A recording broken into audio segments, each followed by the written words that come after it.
Okay, beautiful. Okay, we're live. Okay, so hello everybody. My name is Claire. If you haven't met me before, I'm the substitute for this week for Cecilia while she's recovering from her surgery. Tonight we have a very special guest, Valerie. She's working with the U.S. Department of Agriculture. Today is actually National Agronomist Day, which Valerie, correct me if I'm wrong, that was your previous position, was it, as an agronomist? And now you work more towards soil conservation, which they're related fields, you know, agriculture, obviously. But anyways, Valerie is here to share her expertise tonight and talk about cover crops, which is what you guys have been talking about with Cecilia. So it lines up well with the content. So yeah, be polite. And without further ado, I'll let you do your thing. Great, thanks, Claire. Yeah, so I'm excited to be here and thank you guys for having me to talk about something that's so near and dear to my heart and I'm very passionate about, and that's cover crops. So yes, I currently work for the NRCS, which is the Natural Resource Conservation Service. And I am a soil conservationist and work out of the Grass Valley office, but I've only been in this position for 2 months. So it's very recent change for me. Previously, I worked down in Lockford at a facility, an NRCS facility called the Plant Materials Center. And basically it's like a research farm for the for NRCS. And we did trials on all kinds of plant materials that were related to conservation practices. So tons of work on cover crops, and we also looked at pollinator species and hedgerow species, and then improving forage species. So any plants that you use for conservation was what we evaluated. And so we did a lot of work on cover crops, and I did that for about 5.5 years. So it was a lot of fun. And so I'm here today to share with you some of that information. Let me know if there are any issues, but hopefully this goes smooth. Yeah, so far so good. Oh, good. Okay. So here's the little outline and for the presentation. I was going to give a little background or information on NRCS and who we are and what we do, and then our soil health principles, and then dive into cover crops and look at the different options that are available out there, especially for California, and then look at what are some seasonal choices for annual cover crops, so warm season and cool season. Talk about some of the nutrient benefits, how you terminate them, and then talk a little bit about some of the mixes that are out there that you can purchase.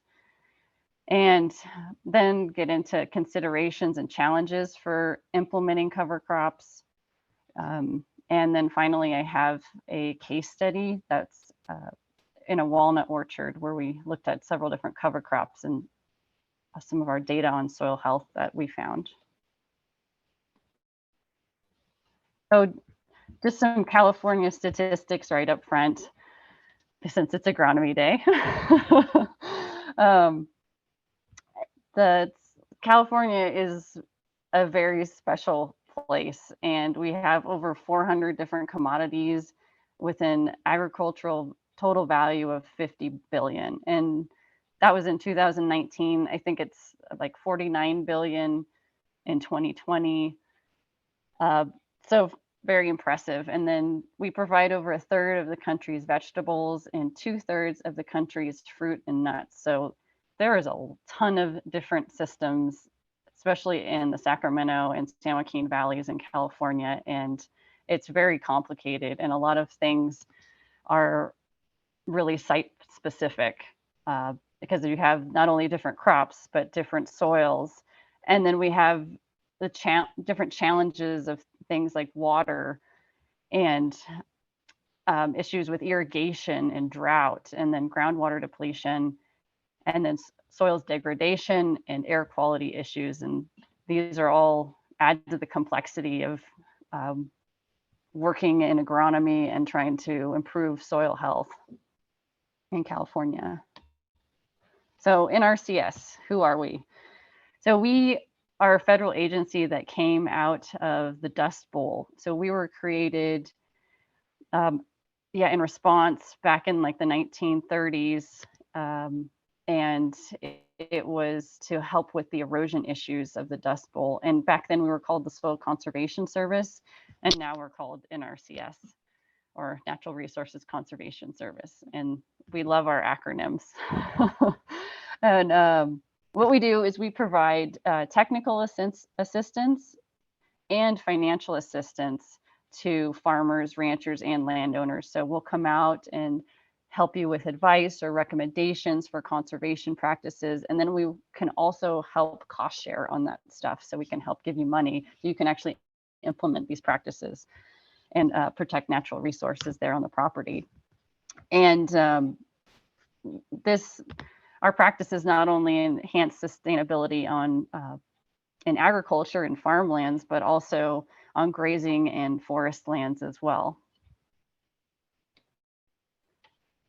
So here's kind of our soil health mantra for NRCS, and the four things that we always talk about are minimizing soil disturbance, maximizing plant diversity to support soil biota, keep a living root in the soil as much as possible. It's California, it's not always possible. Or then if you can't, then at least keep the soil covered with some plant residues to kind of help protect it. So it's how do we best utilize these practices for California and address them and get growers to adopt them. So one of the big tools that we use is cover crops. And so here's the definition of a cover crop. It's a non-economic crop planted either within a permanent crop or in rotation with a field crop for a number of purposes. It could be for erosion control, or building soil organic matter, cycling nutrients, or maybe fixing extra nitrogen, and then also breaking up compaction. And so cover crops are just like a tool in a toolbox is how we describe them. They're not a crop, so use them however, tailor them to your system. And some other options might be, weed suppression, or breaking pest cycles, or soil pest suppression, attracting pollinators and beneficial insects, or using for forage for grazing animals or pollinators as well. There's all kinds of benefits depending on what you're looking for. So there's three basic types. There's the grasses, legumes, and the forbs. And here's a little summary on each one. I'm going to go into more detail and break down each one on the benefits and like some examples of each type later on here. So here's our California cover crop chart, and let me make sure you guys can see this okay. So the way this is set up, it's broken up into two sections. There's the cool season cover crops on the left, and then the warm season cover crops on the right. And in the green columns on the borders are the grasses, or some examples that are typically used in California. The next two columns in are forbs, and then in the center are the legumes. That's kind of how we have this set up. And this is part of a tech note that goes into detail on each of these species, and it's available through the website that I'll provide at the end. It's the Lockford PMC website, and it's a really great tech note.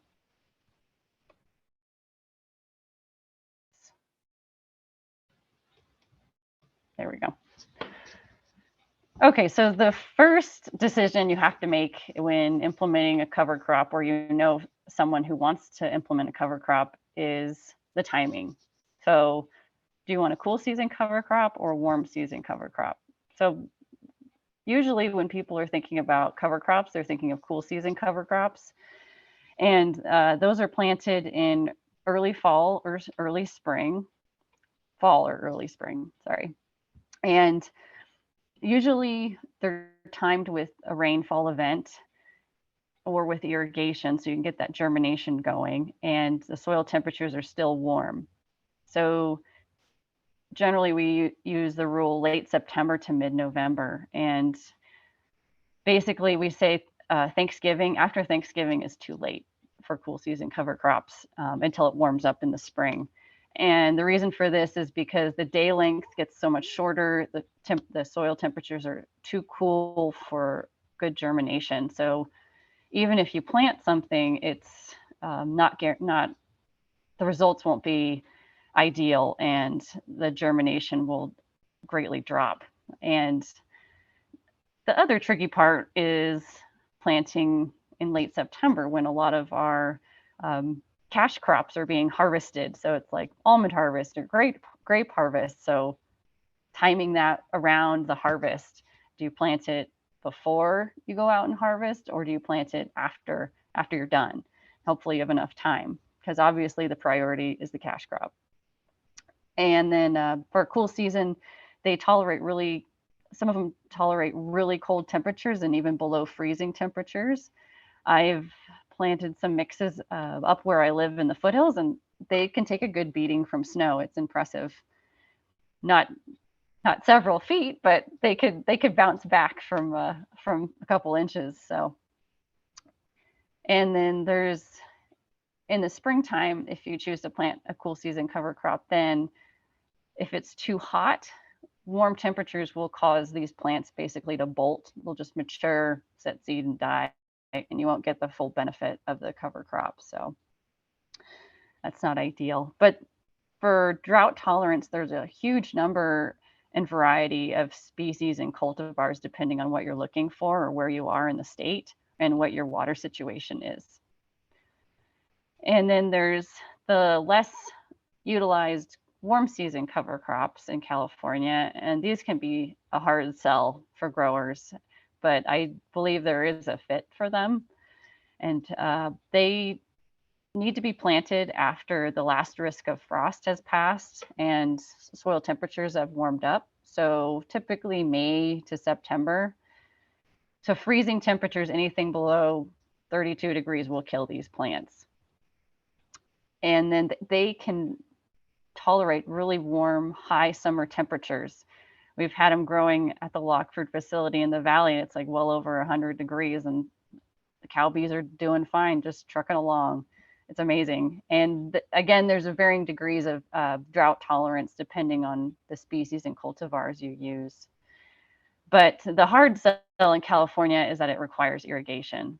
So that makes it a tough one. In also the timing, which is usually current with a bunch of cash crops. So now I'll go into the different types and options of cover crops and some of their benefits. So first off is the cereals and grasses, and these are excellent for erosion control. They emerge really quickly. They jump out. They're one of the first things to jump out of the ground. They have these really nice fibrous root systems that hold the soil and help increase organic matter or soil organic matter. And then the roots can scavenge for excess nitrogen and really help with capturing nitrate or bringing so nothing is lost from the system. It cycles the nutrients. And then they're also excellent for weed suppression because they tend to grow so quickly. And then just some examples of cool season cereals would be something like triticale, which is shown below. And then also there's options like barley or oats or cereal rye and wheat, which are commonly used. And then there's the warm season cereals, which are things like Sudan grass or proso millet, and which are pretty frequently used. And then there's other options like sorghum or Japanese millet and teff. which are good warm season options. And then there's the cool season annual grasses, and those would be something like annual ryegrass or annual fescue. Annual fescue is really commonly used in vineyards because it's low growing and you don't have to worry about it getting too tall. Another option for lower growing species are soft chest or Blando brome. And then there's also always Cucamonga brome or California brome. And I couldn't really think of a warm season annual grass that's used yet, but I'm sure there's some out there. And then there's the legumes, and these are used for fixing nitrogen. So they have that symbiotic relationship with Rhizobia bacteria in the soil and actually fixing, add nitrogen by fixing it from the atmosphere. So that's a bonus and might be useful for supplementing your fertilizer a little bit. They help reduce erosion because there's some soil roots in the ground holding the soil. And the flowers are really attractive to beneficial insects and pollinators. They really like legumes. And then there's also some really great options for weed suppression like hairy vetch. And then there's others that are not so strong at weed suppression. So depending on what your goals are. And then because of the higher nitrogen content of the plant, the residue breaks down really quickly, so you won't end up with any residue issues. So some examples for cool season legumes would be clovers and field peas, or maybe fava beans, and there's always lentils or lupin, and then all kinds of vetch options. For warm season legumes, cowpeas and sun hemp, which are used in California, and then there's also options like Sesbania and soybean. If you guys are curious about any of these specifics on these, there's that cover crop tech note. I'd be happy to send it if anyone is interested. And then, there's the forbs, which are excellent for adding some diversity. They're attractive to pollinators and beneficial insects, and they mine nutrients. And they also, some of them are also weed competitive. Then if you're looking at some cool season forbs, some flower options might be lacy phacelia or poppy or flax.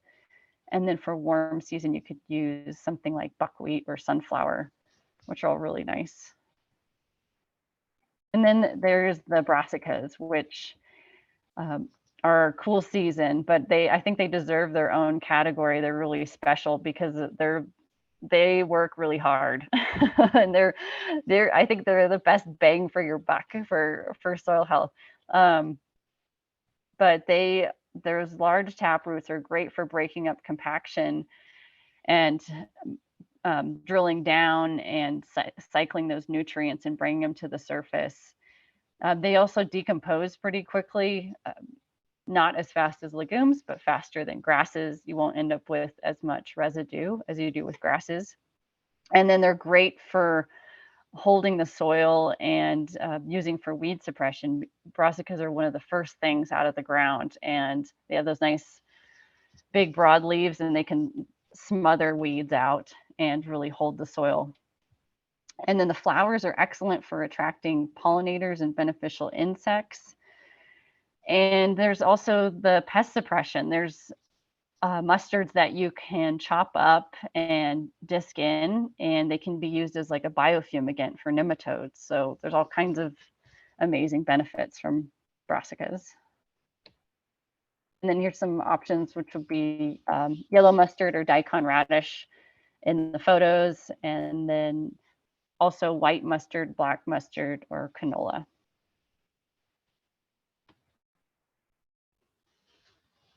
So just to get into a little bit more about the nutrient benefits of cover crops, it really is all about microbes.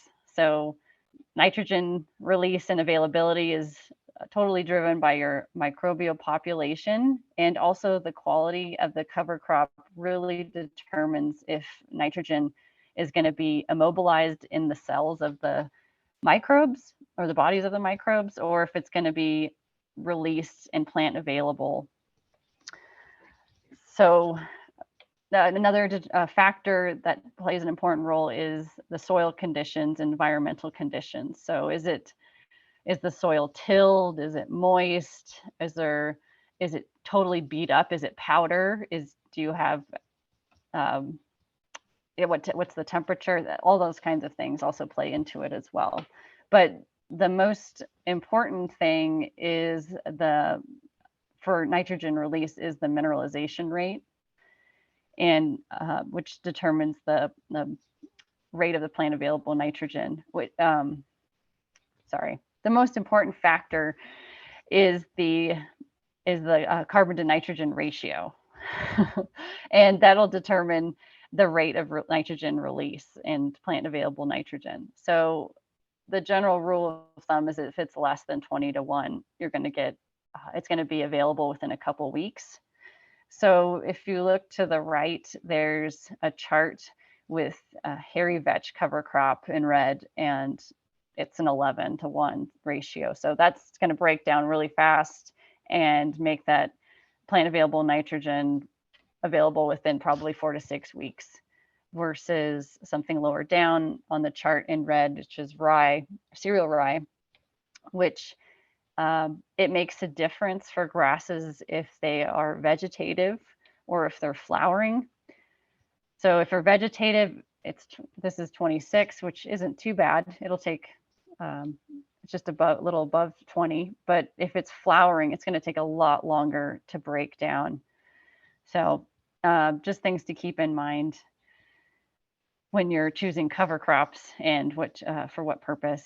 And then the rate of nitrogen release is legumes first, and then brassicas, and then the cereals and grasses will have a lot slower release rate.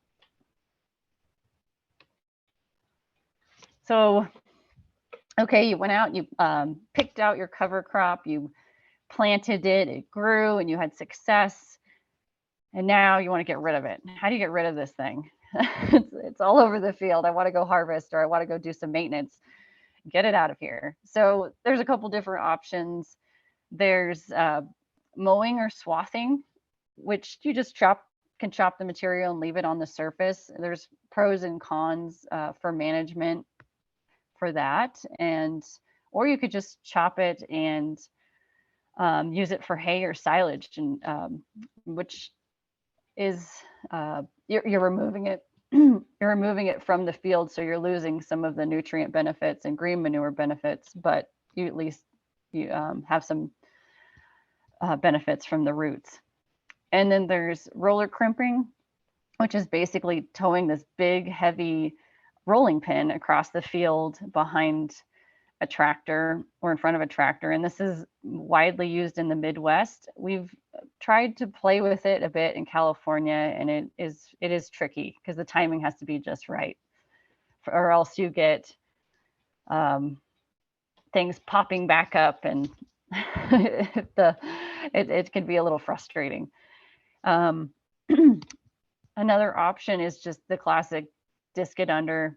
And this can be great for if you're using a row cropping system, or maybe for organic system where you really want that additional nitrogen release and as a supplement to your fertilizer.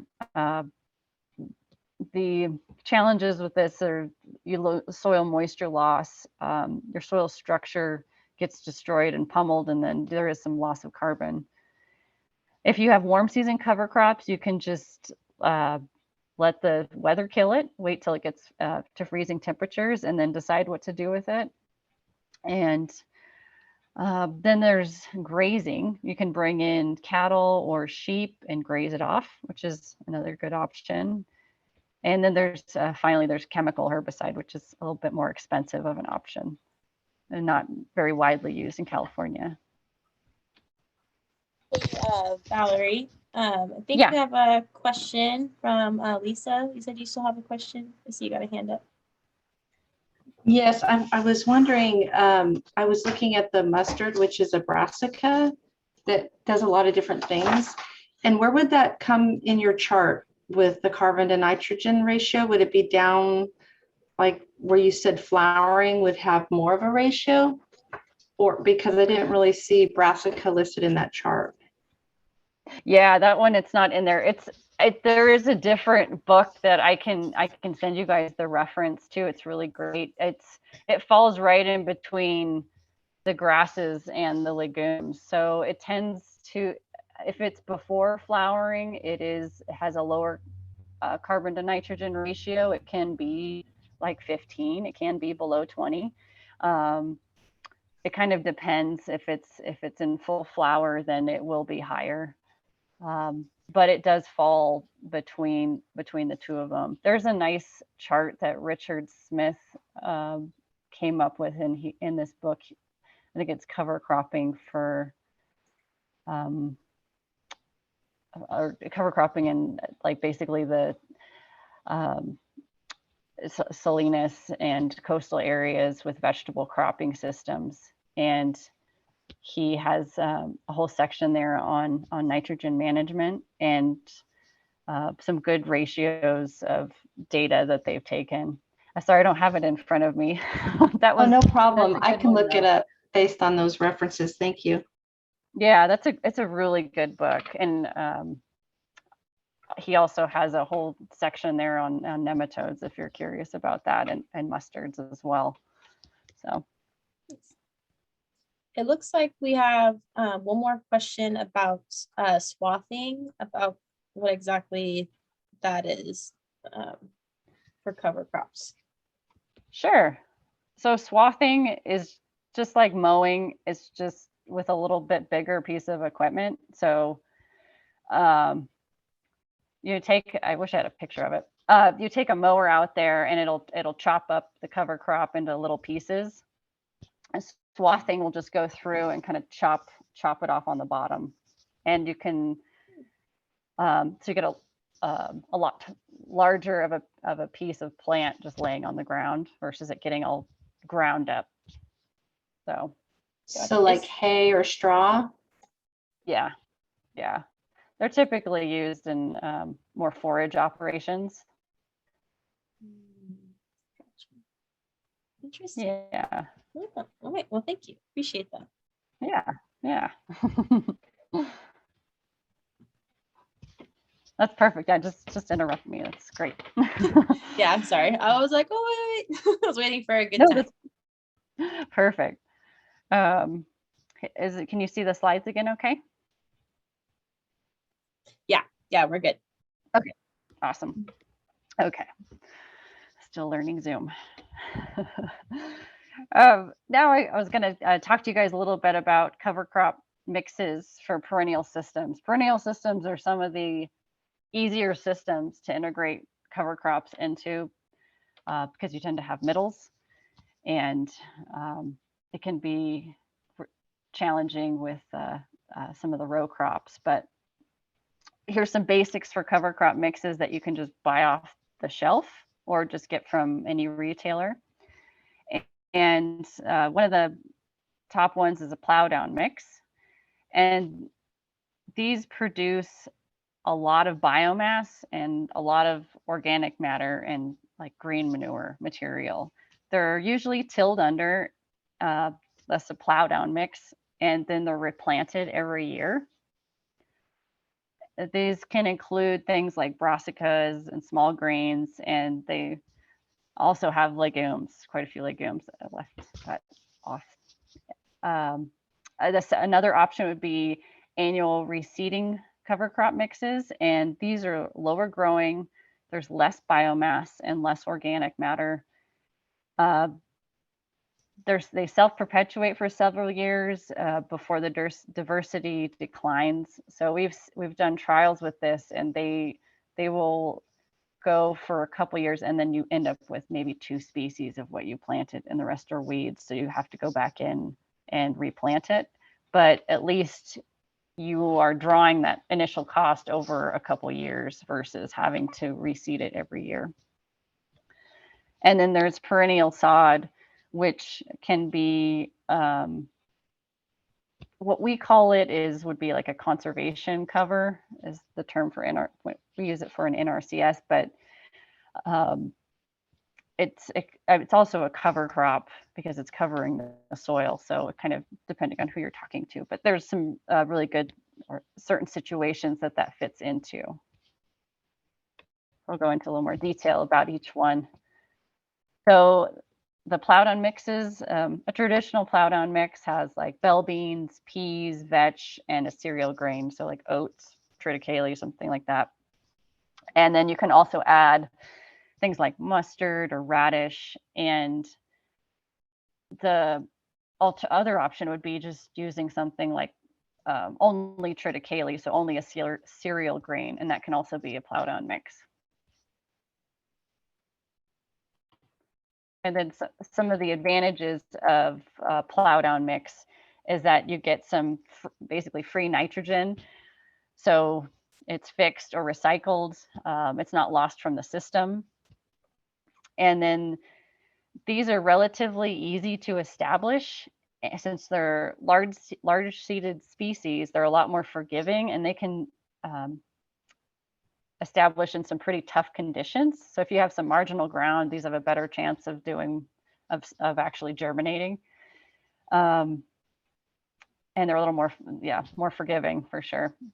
There's relatively fast growth. They have pretty quick emergence, and therefore they have pretty good weed suppression over the winter. And then some of the disadvantages of plowed-on mix would be that there can be a lot of biomass to deal with. If you choose something with a lot of mustards and fava beans and triticale, you can end up, and there's a good rain year, you can end up with a lot of biomass, and that can be really overwhelming for people to deal with if they don't have the right equipment and they weren't expecting it. It's a lot to chop up. The best results from these plowed-on mixes is that if they're incorporated, as that's what they're designed to do. And they may require more seed bed preparation, which is because they're larger seeded. They have to be buried down deeper, so they have to be down like and 1/2 inch to 1 inch, and so that might require a little more soil disturbance or seed bed preparation.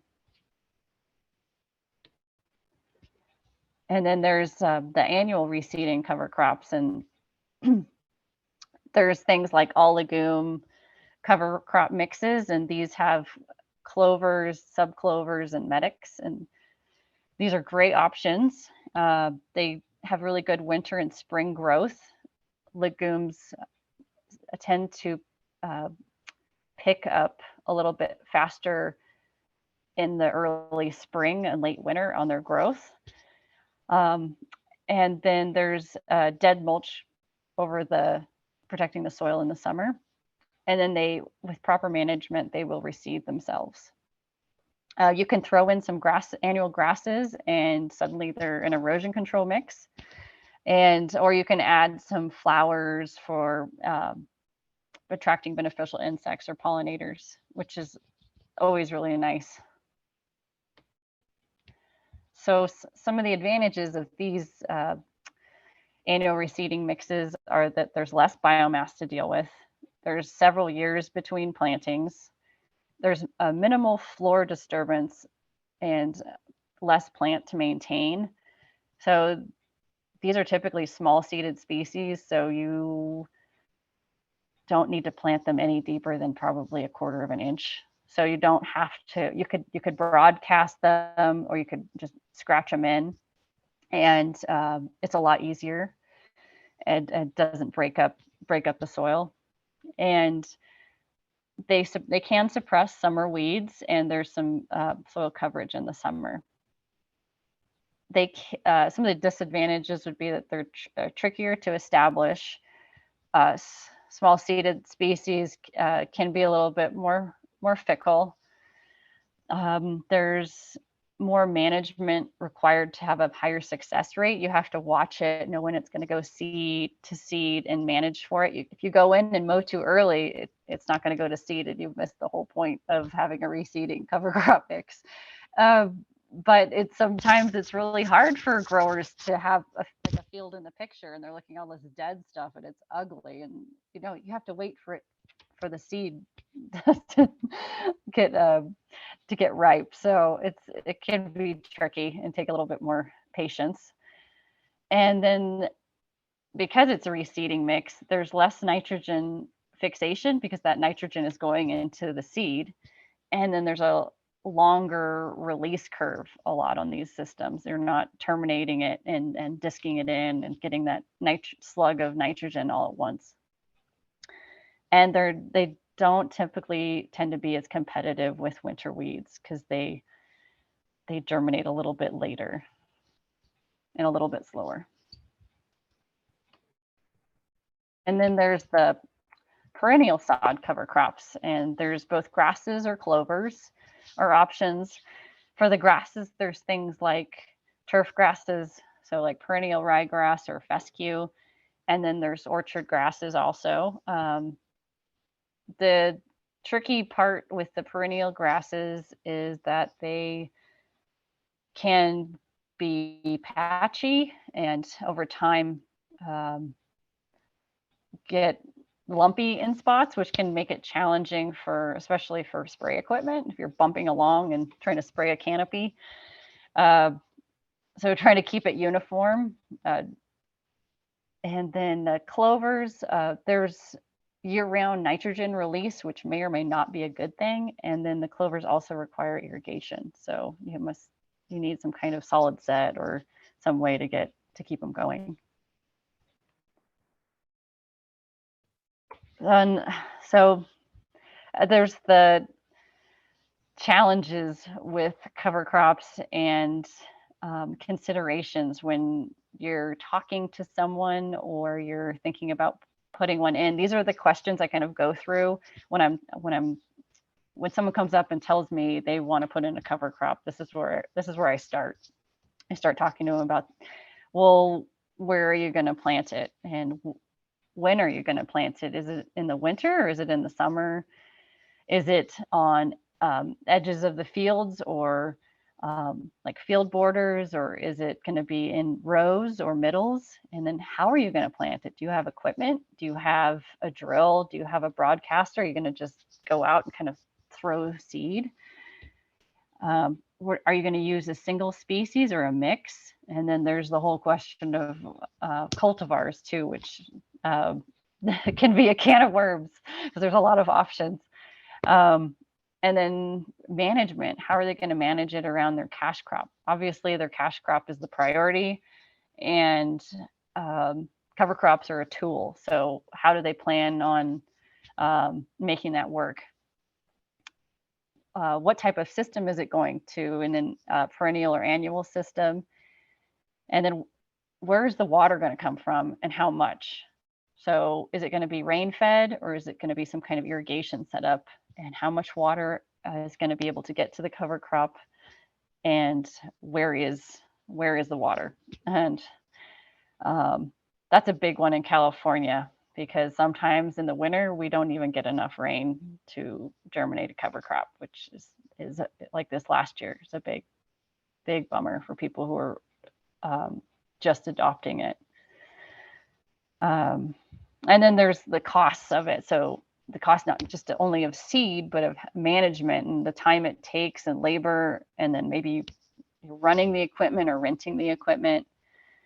And finally is the producer expectations, which is the biggest thing and can be the most challenging to manage. So sometimes you talk to producers and they have this image of a cover crop, and it's going to be this like golf course, or it's going to be this beautiful stand of only like wildflowers or clover or something gorgeous, and then it ends up, they put it in and it ends up looking like a hot weedy mess, which is fine. It's a cover crop. That's kind of what happens. and it's doing stuff. It's contributing some benefits, and it looks different every year. And every year they get you get better at learning how to improve it and what mixes might or might not work. And it can be just challenging though, because if someone's initially doing it, you don't want them to get disheartened the first year and not do it again, because it does take a long time to see results that improve the soil. So that's the next thing, is our challenge is how do we show these improvements in soil health?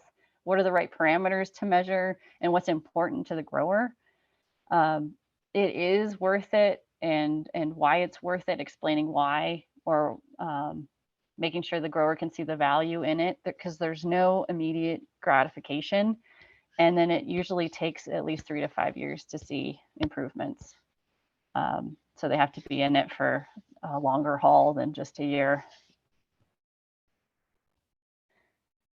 I have a cover crop case study here, just like 2 slides or 2 or 3 slides with some soil health results, if you guys are interested. It's looking at 4 different cover crops in a walnut orchard, and this was in the San Joaquin County. And the goal of the producer was to improve soil infiltration, to build organic matter and reduce runoff to a nearby creek in his walnut orchard. And we decided this was a great opportunity. Let's look at 4 different mixes or species and see what really addresses these concerns, and then also what works with your operation, doesn't get in the way or cause any issues. So we looked at a plow down mix, which was beans, peas, oats, and vetch. We looked at an experimental mix, we just added mustard and radish. And then we looked at a brassica mix, which was mustards and radish, and then triticale, only triticale. So the soil, we were excited. We did see soil health improvements after 3 years on all 4 treatments. The brassica mix and triticale increased infiltration, reduced bulk density, and the brassica also increased soil organic matter. The annual plowdown mix and the experimental mix also increased infiltration and organic matter contents, and they were able to add some plant available nitrogen as well. I can always send this to you. I know I want to make time for questions, but we have this written up if you guys want to look at it in more detail. I'd be happy to send it over. Yeah, that'd be awesome. Yeah, that sounds good. But I want to make sure you guys had times if you wanted to talk about any specific scenarios or had any other questions, or just discuss and brainstorm, or.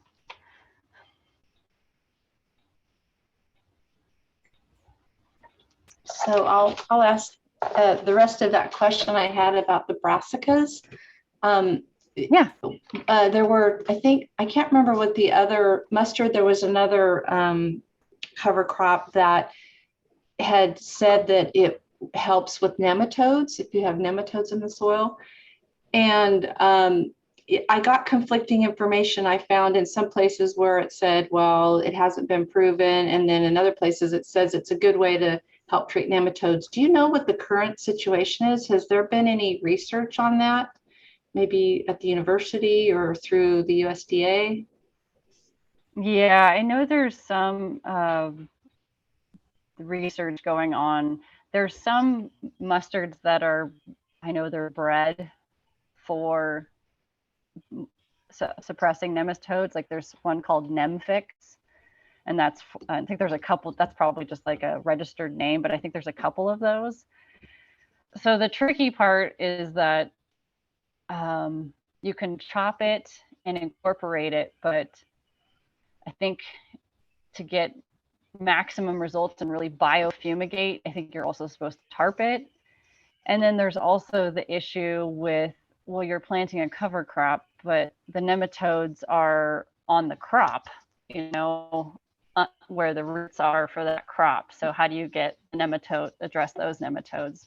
So I know Amelie Gaudin at UC Davis is looking at, she's working on a trial with the almond board, and I know she's one of the people on the team, and there's also a nematologist working on the project who is looking at things like cover crops and nematodes, those issues. But it's kind of tricky, and the nematodes are not uniform.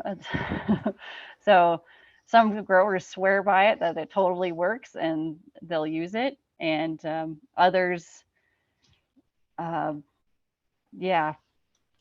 think I just don't think they believe it'll work. So Yeah, and I didn't realize it, but there are a bunch of different kinds of nematodes as well. So it may work with one, but not another. yeah. I'll be sure to send you guys the link. I have a whole document on cover crop resources that has like cover cropping for vineyards, cover cropping for annual cropping systems, and there's some really good resources in those books on nematodes and some studies that have been done. Thank you. Yeah. I had a question. Is there any study on cost benefit analysis? Because this seems like it's just going to add a lot more labor to the farmer, which would be me, taking care of a vineyard and putting this in and plowing it, mowing it, whatever you're going to do, you're adding labor. So is there any studies on that? Yeah, I know there are some that they don't have. So most of the studies are done in the Midwest, which is not helpful. So, but I hope like some of the other groups are doing cost study analysis. It's one of those things that, it does cost money. So, I mean, maybe one option would be getting help from NRCS and getting some cost sharing to help offset the cost of some of that seed and labor. Yeah, the labor would be I'm sure the higher cost factor. Yeah. But I mean, it's to each their own too. So there's some growers that swear by cover crops and improves their soil and improves their crop health. It's attracting more, beneficial insects or bees. And then there's some that they can't make it pencil out. And I know it's really tough also in a year like this last year when it doesn't rain and you get nothing. It's a tough sell, but it's kind of looking at your operation and seeing what benefits you hope to get out of it, and finding a cover crop that'll work for you that won't require as much labor and management. So hopefully reducing the cost and helping the sustainability of your operation in the long run. Okay, thank you. Yeah.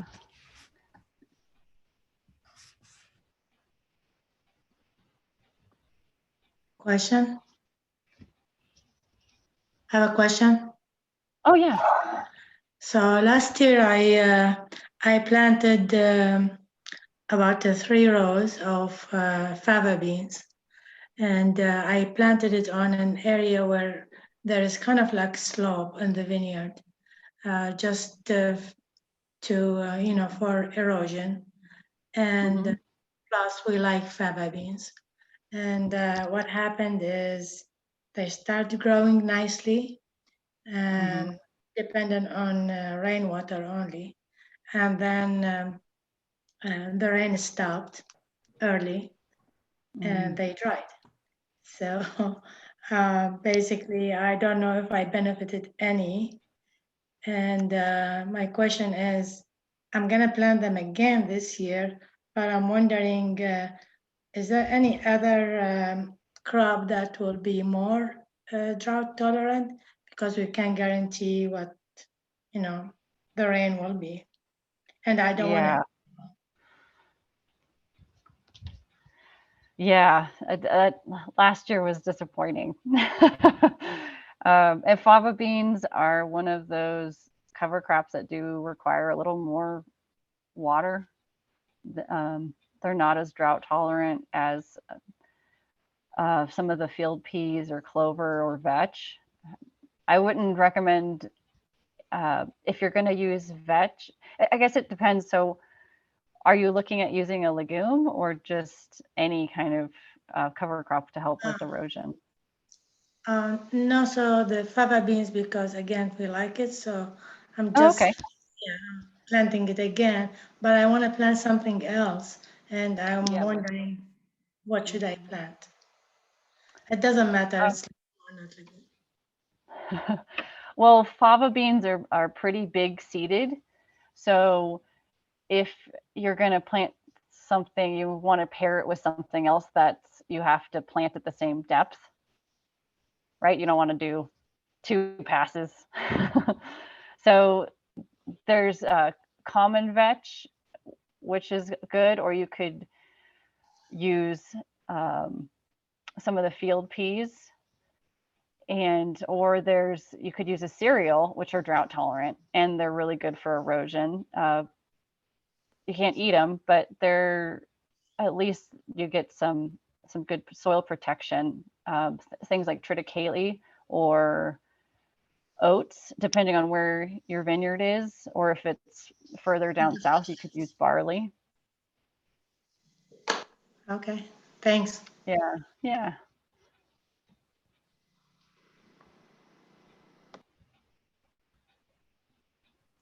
So I have a question. So we mentioned that just how dry of a winter it was and how difficult it was for a lot of cover crop. Is that the biggest problem we're facing right now that you guys are researching and studying, or what other hurdles are you guys working with right now as far as cover crops and sustainability in the industry, I guess is what I would like to know. Yeah, it's so yeah, the lack of rain, especially this last year, was hard. There's more cover crop adoption, and having something a setback like it not raining, or asking or telling growers that they have to go out there and put water on their cover crop is a very tough sell, and it's not something that we like to recommend at all. And then the issues of fitting it in their operation, so the timing, we know that can be a big challenge. Almonds have been a tough one to try and convince that cover crops could be beneficial, because they sweep off the floor, and they like to have that clean floor. So right now, I mean, cover crops, they're gaining in popularity, but they're still not that widely utilized. And we just need, I think, also more data on, cover crops that are more drought tolerant.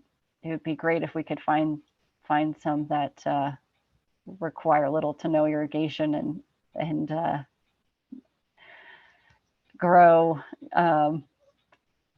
at the right time, and basically it'd be nice to find that unicorn cover crop that would fit into all kinds of systems. But I don't think that's gonna one day. Yeah, someday. Yeah. Gotcha. But yeah, I would imagine that would be really difficult. Telling farmers, hey, spend more money. They're like, what do you mean? It's fine. They're like, no, it's really not. Yeah. Yeah. So for cover crops, this might be a dumb question, but this is not my field, no pun intended. So for cover crops, is the sources crops native California native plants, or is there ever an option to bring in something that might be, invasive, like on purpose to take over and kind of, say you did find a unicorn plant that was perfect, but it was an invasive species. Would that be like a huge no-no? I would imagine. Yeah, no, we don't want to do that because that would be make a lot of people mad. Yeah.